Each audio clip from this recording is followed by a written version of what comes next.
Or should it stay among other laws? Should it stay as a punishment for lawbreakers and killers who spill innocent blood? Or should the death penalty be abolished? The main reason for the death penalty is for it to stay as a punishment for lawbreakers, such as killers who kill people. Without the death penalty, how would the lawbreakers, rampage killers, and murderers be accounted for? The criminal is aware that if he or she commits crime, he or she may face the death penalty. So the death penalty strikes fear on criminals. However, the death penalty has also been used ineffectively. People who are assumed to be the real lawbreakers have been put to the death penalty. The steps that lead to the death penalty, such as a proper investigation, has not been taken seriously. So, how is this topic discussed? In this speech, I'll be talking about the death penalty. History and key definitions. So, what is the death penalty and what is the history behind it? Well, the death penalty is a practice of executing someone as a form of punishment. And we can say that the death penalty has lived for a pretty long time.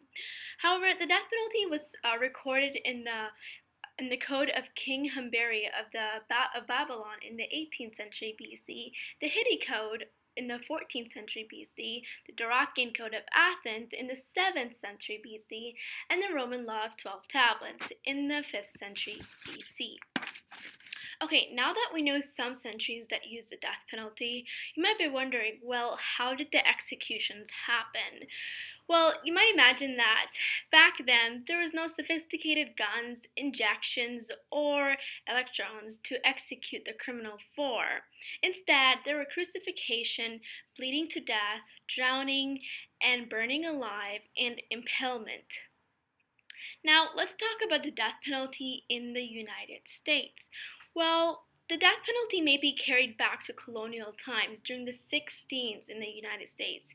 It seems that the first confirmed death penalty and execution occurred in 1608 at Jamestown, Virginia. Captain George Kendall was the crime, and his criminal was the criminal, and his crime was spying for the Spanish government. But in the modern world, we now know that the tactics of executing someone in the earlier world and now is different. And we also know that not all countries and states utilize the death penalty. However, now people are starting to question it. Starting to question death penalty. Could the death penalty save lives if it did not exist? Could there have been less violence with or without the death penalty? Opposing points. What are some arguments that we hear about the death penalty? The arguments that we hear about the death penalty vary. However, today I'll be sharing with you two important arguments. Let's go down. Claim 1. People who want to abolish the death penalty, for short, let's call them PADP, people abolish the death penalty, make an argument saying that the death penalty should be abolished because it is cruel and that innocent individuals are being executed for crimes they did not commit, and it is mostly people of color. They support their claim by giving examples of people who were put to the death penalty, who were put wrongly to the death penalty. For example, a man named Larry Swing was accused of abduction, rape, and murder. However, he claimed to be innocent even as he was dying by the lethal injection. The PADP, People Abolish the Death Penalty, think that the incidents like Larry Swingering's prove that a man who pleaded for innocence even at the last moment of his life could have been innocent after all. On the other side of the argument, we have the PNADP, People Not Abolish the Death Penalty, and their claim is that such a harsh punishment is necessary for those who have committed the most heinous crimes and will ensure family of safety. For example, let's continue the Larry Swingering situation.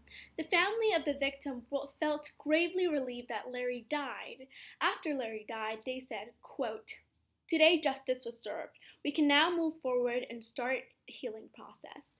End quote. The PNADP, People Not Abolish the Death Penalty, believe that this is the reason why the death penalty should be kept and not abolished. After the criminal is caught, they should be killed because it makes the family safer and justice will be served. Another argument that the PADP, people abolish the death penalty, make is that the death penalty is not effective in reducing crime. So there is no reason for having it. According to Kargi Turkiano, a director of the Innocent Clinic at the University of Miami at Lowen, he said, quote, that in 2012, the National Research Council concluded that the studies claiming that it is deterrence were fundamentally flawed. Additionally, in 2009, studies of criminologists concluded that 88% of criminologists did not believe the death penalty deterrence, while 5% did. So, in other words, the PNADP, People Abolish the Death Penalty, believe that countries who execute commonly cite the death penalty as a way to deter people from committing crime are wrong and don't have any evidence for it. The PNADP, however, think elsewhere. They believe that the death penalty actually deters criminals from committing crime. Truth to their word, it was said that Isaac Enhering analyzed in 1973, suggesting that for every offender who was killed, 7 lives were saved because others were stopped from committing murder.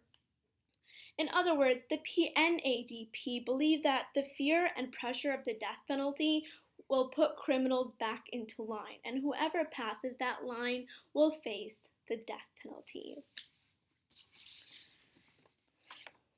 Take a stand. I am a strong believer of the death penalty, and I don't believe that criminals should get away with heinous crimes such as rape or murder. I don't have any sympathy for people who have instincts and know that killing someone for fun, for your own gain, for ambition is wrong, and still do it. When people argue that the death penalty should be abolished because it is not effective, it is being used the wrong way. People of color are being put to the death penalty. Know that this is not the death penalty's fault. Rather of blaming it, let's blame ourselves. We are the ones who are using it the wrong way. We should know that a person who has mental issue and has killed someone should be sent to rehabilitation. We should know that a rampage killer who kills so many people just because he doesn't have a life should be sent to the death penalty. Likewise, an abductor who has abducted someone should be sent to jail or rehabilitation. We as humans should know the level of consequence to give an offender. I also believe that just because an innocent person died from the death penalty doesn't mean the death penalty is to be blamed for it. Not at all. Look at the process. Who is to be blamed? The investigators, the accusers, and the people who sent that innocent person to their doom. I strongly believe that the death penalty should not be taken lightly. Sure, you shouldn't investigate or search for 5 years if a person is accused, but you should not also take 3 months to investigate and doom a person to the death penalty. We are losing a person here. I am a human and I care about my kind.